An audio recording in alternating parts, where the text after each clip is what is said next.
తెలంగాణ పల్లెల్లో ప్రతిష్టాత్మకంగా పునరుద్ధరిస్తున్న మిషన్ కాకతీయ చెరువులు మొదలు కడుతున్న గోదాముల వరకు ఆర్థిక సాయం అందిస్తున్న సంస్థ నాబార్డ్.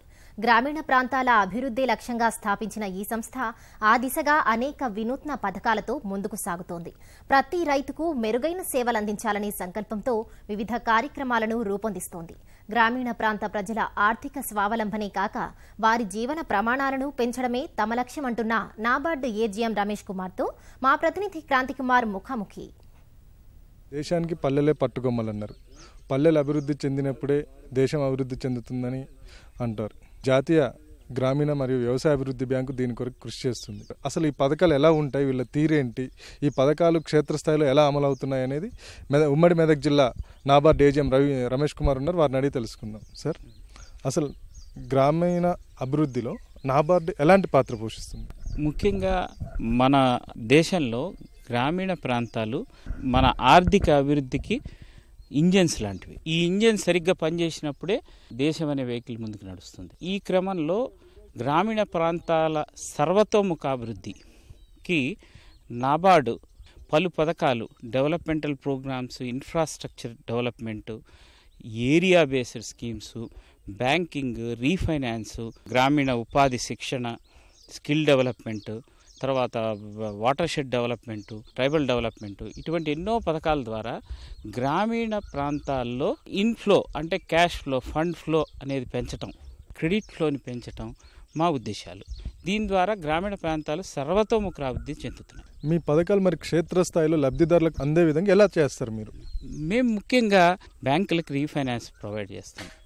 ఉన్న పథకాల్లో రీఫైనాన్సే కాకుండా కొత్త పథకాలు రూపొందించి, ప్రాంతీయ పథకాలు, దానిలో ఫార్వర్డ్ అండ్ బ్యాక్వర్డ్ లింకేజెస్ అంటే మార్కెటింగ్ సదుపాయం కూడా కల్పించి రైతు సంఘాల ద్వారా ఒక bank, DCCB bank, cooperative bank ద్వారా, కోఆపరేటివ్ సిస్టమ్ ద్వారా, తర్వాత ఆర్ఆర్బీస్ ద్వారా, కమర్షియల్ బ్యాంక్స్ ద్వారా మనం ఎన్నో రుణ పథకాలు, షార్ట్ టర్మ్ పథకాలు, లాంగ్ టర్మ్ పథకాలు. దానికి ఇప్పుడు ప్రధానమంత్రి గారు చెప్పినట్టుగా డబ్లింగ్ ఆఫ్ ఫార్మర్స్ ఇన్కమ్, దాని మీద ఎక్కువ కాన్సన్ట్రేట్ చేస్తున్నాం. తర్వాత క్లైమేట్ చేంజ్, వాతావరణ పరిస్థితుల్లో మార్పుల్ని తట్టుకొని సమర్థవంతంగా వ్యవసాయం ఎలా చేయాలి, ఈ విషయాల మీద మేము పథకాలు రూపొందిస్తున్నాం. స్పెసిఫిక్ పథకాలు, డైరీ పథకాలు, ఇట్లాంటివి రూపొందించి వాళ్ళ ఆదాయం రెట్టింపు చేయడానికి కృషి చేస్తాం. మీరు ఈ మెదక్ జిల్లాలో ప్రయోగాత్మకంగా చేపట్టిన పథకాలు ఏమున్నాయి, అటు ఫలితాలు ఎలా ఉన్నాయి? మెదక్ జిల్లాలో చేపట్టిన పథకాలు దేశంలోనే ఆదర్శంగా నిలిచాయండి.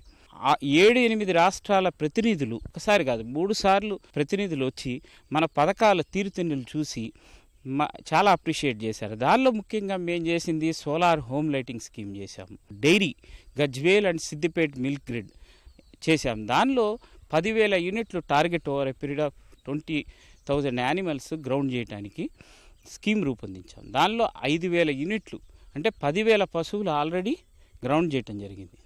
ఈ స్కీమ్లో ముఖ్యంగా జాయింట్ లయబిలిటీ గ్రూప్స్, చిన్న సన్నకారు రైతులకి సరైన ల్యాండ్ వాల్యూ లేదు, లేదా ఉన్న వాటిని కూడా బ్యాంకులో అక్కడెక్కడ తనఖా పెట్టడం జరిగింది. వారి దగ్గర మార్టిగేజ్ చేసుకోవడానికి సరైన ఆస్తులు లేవు. పొలమే లేని రైతు ఉంటాడు, అతని పరిస్థితి ఏంటి? మహిళా రైతులు ఉంటారు, ఒంటరి మహిళలు ఉంటారు. వీళ్ళందరికీ కూడా మనము ఆర్థిక స్వావలంబన కల్పించాలి, ఆర్థిక పరిపుష్టి చేకూర్చాలి. దానికి మనం ఏం చేసామంటే వీరందరినీ 5 మెంబర్స్ జాయింట్ లయబిలిటీ గ్రూప్ కింద తయారు చేశాము. వీరికి వీరే ఒకళ్ళకొకటి పూచీకత్తు. వీరిని విజయ డైరీ, సిద్దిపేట డైరీ ద్వారా మన లింకేజ్ కల్పించి, ఈ మార్కెటింగ్ లింకేజ్లో 5 మెంబర్లు పాలు పోస్తారు. ఆ పాల బిల్లు ద్వారా లోను రీపే చేస్తారు. ఇక్కడ వారి నమ్మకం, వారికి పెట్టుబడి. తర్వాత బ్యాంకర్కి ముఖ్యంగా లోన్లు రీపే చేయరు, ఎగ్గొట్టేస్తారనే ఒక అపవాదం ఏదైతే ఉందో దాన్ని మేము తొలగించగలిగాం. ఏంటంటే వాళ్ళకి వాళ్ళే అయ్యి పాల బిల్లులో డిడక్ట్ చేసుకోవటం జరుగుతుంది పూచికత్తు ద్వారా. ఆ విధంగా ఇప్పటికి 50 కోట్ల రూపాయల దాకా మనము జేఎల్జీ గ్రూపుల ద్వారా లెండింగ్ చేశాము. ఇది దేశంలోనే అతిపెద్ద ప్రాంతీయ ఆధారిత స్కీము. దీని తర్వాత వెజిటేబుల్ పండాల్స్ స్కీమ్ కూడా లాంచ్ చేయడం జరిగింది. వీటన్నిటిని కూడా మనం ఏం చేస్తున్నామంటే వాటర్ షెడ్ విలేజెస్లో, తర్వాత ఫార్మర్ ప్రొడ్యూసర్ కంపెనీలో 500 నుంచి 1000 మంది రైతులు కంపెనీ షేర్ హోల్డర్స్ ఉంటారు. సో రైతుల కంపెనీలు మనం 19 ఈ జిల్లాలో ఫామ్ చేయడం జరిగింది. వీటి ద్వారా ఆ రైతు ఎవరి దగ్గరికి వెళ్లాల్సిన పెట్టుబడి కోసం అవసరం లేదు. వచ్చే రోజుల్లో రైతే తన ఏం పండించాలో పండిస్తాడు, తను ఏం చెప్పిన ధరకే రైతు అమ్ముకోవాలి.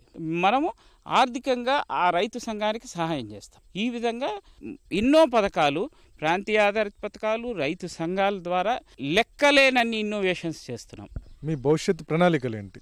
మేము భవిష్యత్తులో గొర్రెలు పెంపకందారుల్ని ప్రోత్సహించాలనుకున్నాం. ఇది కాకుండా ఇంటిగ్రేటెడ్ ఫార్మింగ్ సిస్టమ్ అనే ఒక పథకం. అంటే దానిలో ఏంటంటే పంటలు పండించడం, డైరీ, పౌల్ట్రీ, ఒక రైతు చేయాలని హార్టికల్చర్ అన్ని కాంబినేషన్లో ఒక రైతు చేసేట్టుగా, సో దట్ ఆయన ఇన్కమ్ రెట్టింపు అవ్వాలి. అంటే మల్టీ ఎంటర్ప్రైజ్ సిస్టమ్ అంటాం దాన్ని. దానికి ఒక పథకం రూపాయలు చేసి పైలట్ ప్రాజెక్టు DCCB ద్వారా మన నారాయణఖేడ్లో లాంచ్ చేసాం. అది మొత్తం రాష్ట్రానికి జిల్లాకి స్ప్రెడ్ చేయాలని ఆలోచిస్తాం.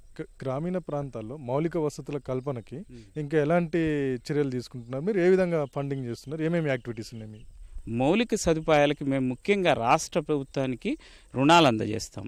మిషన్ కాకతీయ, మిషన్ భగీరథ, నిడా అనే ఇన్ఫ్రాస్ట్రక్చర్ స్కీమ్ కింద గోదాముల స్కీము. గోదాములు దాదాపు ఇప్పుడు 17 లక్షల మెట్రిక్ టన్నుల గోదాములు మనం రాష్ట్రంలో కట్టడం జరిగింది. ఇంకా కూడా ఒక 2-3 లక్షల మెట్రిక్ టన్నులు కట్టి గోదాముల కొరత అనేది వ్యవసాయదారులకు లేకుండా చేయాలని గౌరవ మంత్రి గారు, ముఖ్యమంత్రి గారు, నాబార్డు వారితో కలిసి ఈ పథకాలన్నింటినీ రూపొందించి గ్రామానికి ఇంటికి మనం మంచినీరు ఇచ్చే కార్యక్రమం ఏదైతే పెద్ద ఎత్తున తెలంగాణ ప్రభుత్వం టేకప్ చేసిందో దానిలో మేము భాగస్వాములైనందుకు ఎంతో సంతోషిస్తాం. ఇది గ్రామీణ ప్రాంతాల్లో మౌలిక వసతుల కల్పన కొరకు తాము అవిశ్రాంతంగా శ్రమిస్తున్నామని నాబార్డ్ AGM రమేష్ అంటున్నారు. అంతేకాకుండా రైతుని రాజుగా తీర్చిదిద్దడమే తమ లక్ష్యం అని పేర్కొంటున్నారు. కెమెరామెన్ ఉమామహేశ్వరరావుతో క్రాంతి కుమార్, ETV న్యూస్, మెదక్.